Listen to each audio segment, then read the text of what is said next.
When I say, who's the master? You say, no.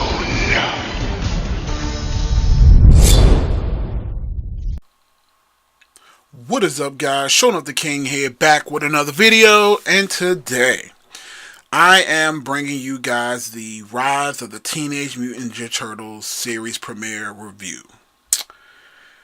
Man, I have so much to say about this show. So much to say. So, a little bit of backstory. I love to provide context to my review. So, I've actually been a fan of Teenage Mutant Ninja Turtles since birth. You know, I'm an 80s kid. I grew up in the 80s, so Voltron, Thundercats, Silverhawks, Ninja Turtles, that was my shit. That's what I watched growing up. And, I've always been who I've been. Like, I like the things that I like, and I always follow them throughout my adulthood. So, I still watch Power Rangers, I still watch X-Men, anything I can get my hands on, I still enjoy watching them. So, I love my nostalgia.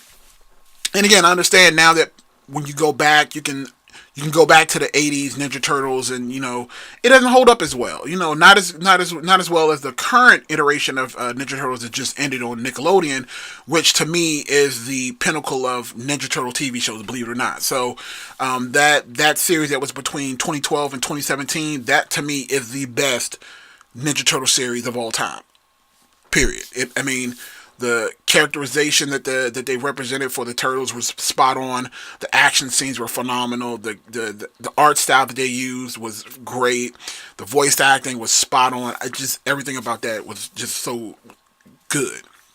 Now, if before that series started, I'd probably say that 2003 series that started on Fox, Saturday morning cartoons, Ninja Turtles, that used to come on, was probably my second favorite series.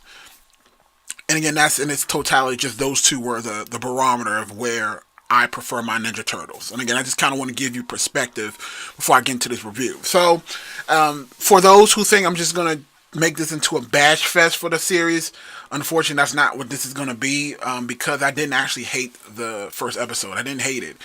There were a lot of things that I didn't like, and I hope they change. But overall, I thought it was a decent episode, and I'm willing to give the show a try, actually. But I want to get into some specifics, so I just wanted to kind of provide you guys with some context before we actually got into the review. So let's talk about the art style.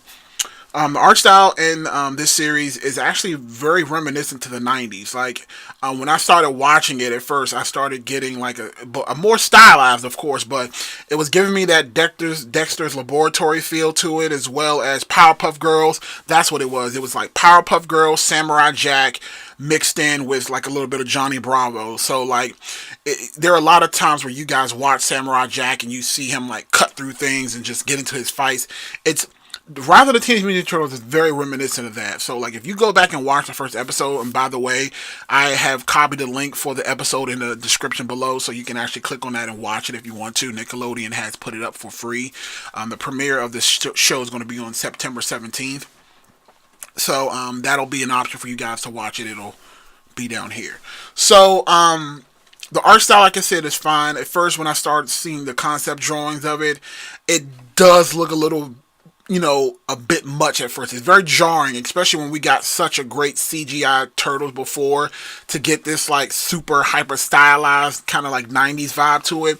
It was a little off-putting at first, but once you actually watch it and you see it in the context of the show, it works. It works. So that's that. Let's talk about the characters. All right, so the characters of the Ninja Turtles, when you're making these kind of reboots, you have to be very careful. Like, you can't change what's core about the Turtles.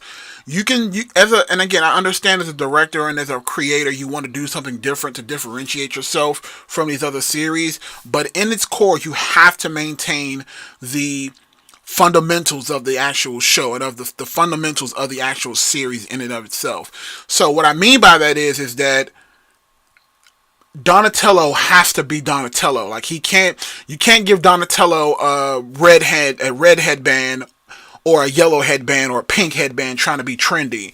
Like, Donatello needs to be the smart one. Michelangelo needs to be the party dude. Leonardo needs to be the upfront and, tactical one, and Raphael needs to still be the hothead. Like that, their personalities still need to match to their original characters, or otherwise it becomes a problem. So I felt like this show did that to a certain extent well. They did make the controversial decision to make Raphael the leader of the group versus Leonardo, and that could become a problem. But so far, it didn't bother me too much. April. Whew, let's talk about April. Alright, so first things first. I don't give a fuck that April is black. I don't care. April being black doesn't bother me at all. What bothers me about April's character is that she seems more like a rabid dog with ADHD. Like, she's very hyper and just like all over the place, and just looks like she has issues. And like when she's attacking, it's just like, don't you be messing with my friends, and she's like jumping on them and like biting, and it was just weird. Like, it was very off-putting. Like, that was the only thing that bothered me, not the fact that she was a black character. Now that I don't care. So I hope they tweak that a little bit, because again, it doesn't fit her character that we remember. She doesn't need to be a reporter. Again, we understand this is a younger demographic. This is a younger April. So we're not going to see her, reporting on news and things like that. And as a matter of fact, in the last series, that wasn't the April either. So, whatever. Now, let's talk about, speaking of the characters, let's before we break down the actual episode, let's talk about Splinter, because out of everything in this series, Splinter is by far the worst part of this entire series. Straight up. Like, what the fuck did y'all do to Splinter? So, when you think of Splinter, you think of Senpai, you think of the guy that taught these turtles everything they know. This is the father figure. He raised them to be responsible. Well, he tried to raise them as best as he could, being a rat. And Sensei, Hamato Yoshi, all that stuff. This is not who we got. And again, this could just be a first episode thing, but damn, they fucked up Splinter. Like, the Splinter that we got was like a lazy, fat, disgusting rat sitting in a chair watching TV all day. That's what we got. Like, he's dumb. He looks like I'm not even gonna go there.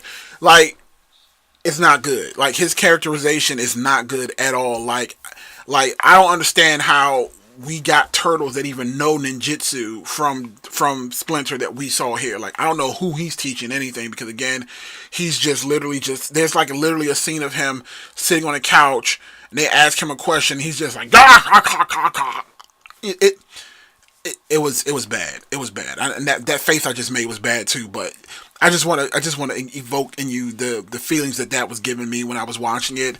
So Splinter, 2 thumbs down and a big F you, because that was horrible. Let's talk about the weapons. So let's just run through the episode real quick. So the episode starts out. Turtles are, April is like giving instructions to the turtles. They slide down, they jump into this pool, and it's just very stylized. Just kind of giving you an introduction to the turtles. You kind of figure out what kind of person April is. And then they come across this space dog, I guess, that can teleport. And he has a vial of mutagen around his neck. So that's kind of what that was all about. So they get into this fight with these 2 guys that are mutants or some sort of alien race or whatever. And April gets kidnapped, goes to this teleporter, and then the turtles are trying to figure out how to get to her. Now, this brings me to the other part of the episode that I actually did not enjoy at all, is plot convenience.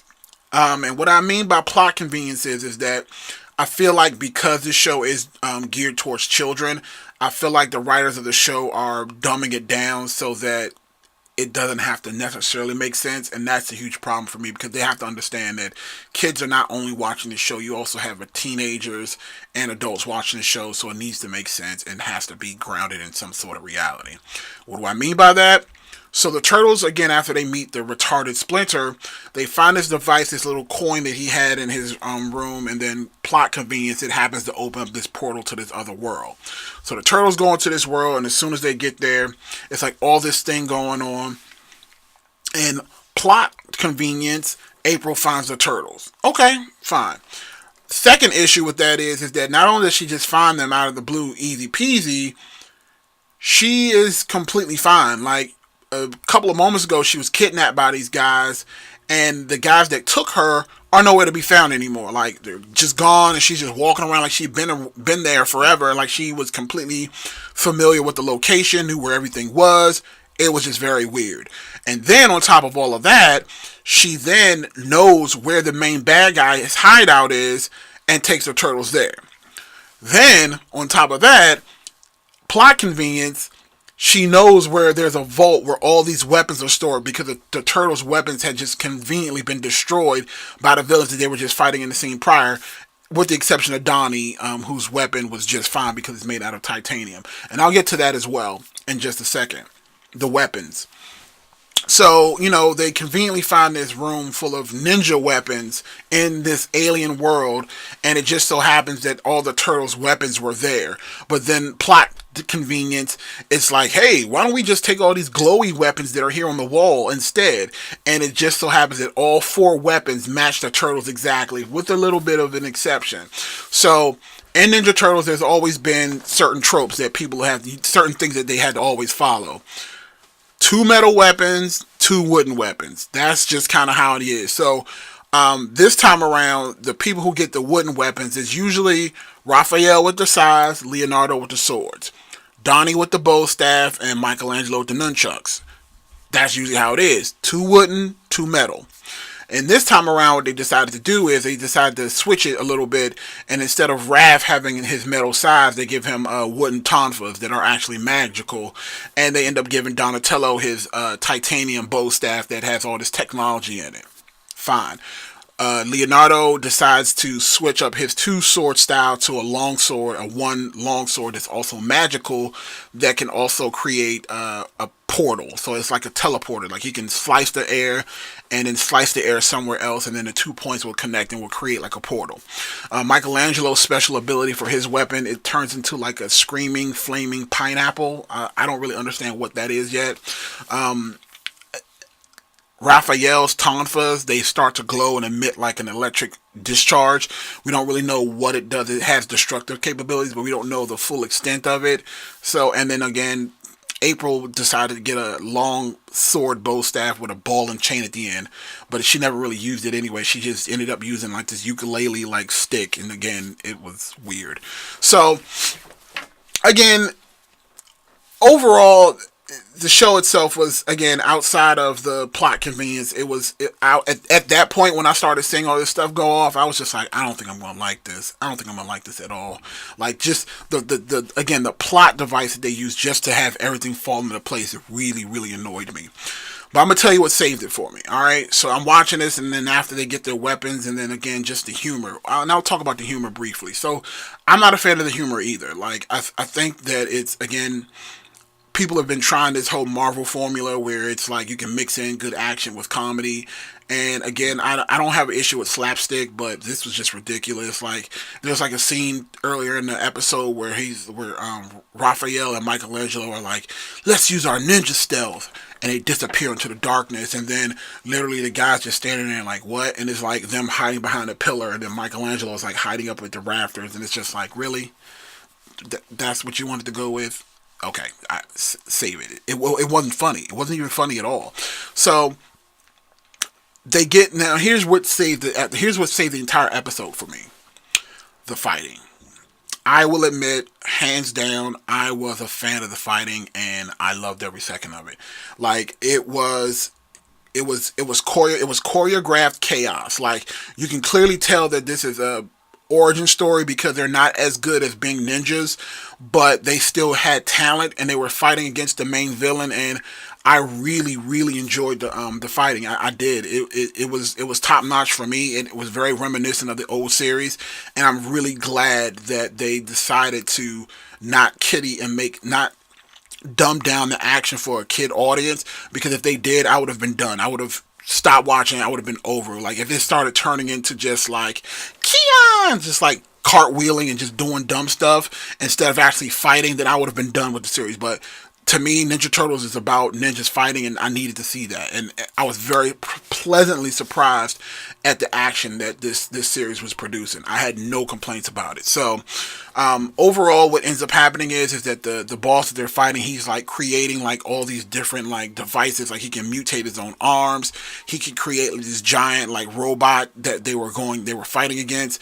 And you kind of see Leonardo come in with his long sword and like slice it in half. And then you kind of see like Raphael using that teamwork.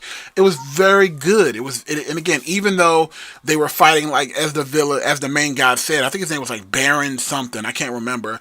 He said they're like a bunch of buffoons. And again, I agree. They look like a bunch of buffoons, but you can kind of tell that they're still learning their craft of their martial arts. So if they can just go in and fix Splinter and kind of fix April and not make her so feral and just like random, this show could actually be pretty good. Like again, I'm surprised to say, like I fully went into this thinking that I wasn't going to enjoy the series, but it wasn't bad. So Rise of the Teenage Mutant Ninja Turtles episode 1, again, it's worth a watch, especially for it being for free. Go ahead and again, they're looking for feedback. So again, I'm going to provide my feedback on the Nickelodeon page as well. But I just definitely wanted to bring this to you guys as well, just to kind of let you know that don't be afraid of it. It's not horrible. It's definitely watchable. I mean, think about it. I've seen some bad Teenage Mutant Ninja Turtle stuff before. Venus and Milo. Let's just put that out there. So I'm thinking about reviewing the at least first 3 episodes when it premieres in September, just to kind of see if this is something that I want to follow on a regular basis. Let me know what you guys thought about the episode. Comment in the section below. Also, if you guys are subscribed to my channel, definitely check out my podcast. Me and one of my homies, we started a podcast. It's called the Mag Nerd Podcast, and we talk about music, mostly focused on hip hop. We talk about anime and manga, and then we also talk about video games. It's very good. Each episode's probably about an hour and a half to 2 hours. And you guys can find us on Stitcher, Spotify, TuneIn Radio, Google Play, and you can also find the episodes are also in the subscription, the video description below, and you also can just look for it on my page as well. It's a really good thing. The episode we just uploaded yesterday was a top 5. One of the major topics we talked about is the top 5 N64 games of all time that we enjoy. So again, check it out. Let me know what you think. Sean of the King. Have an awesome day, guys.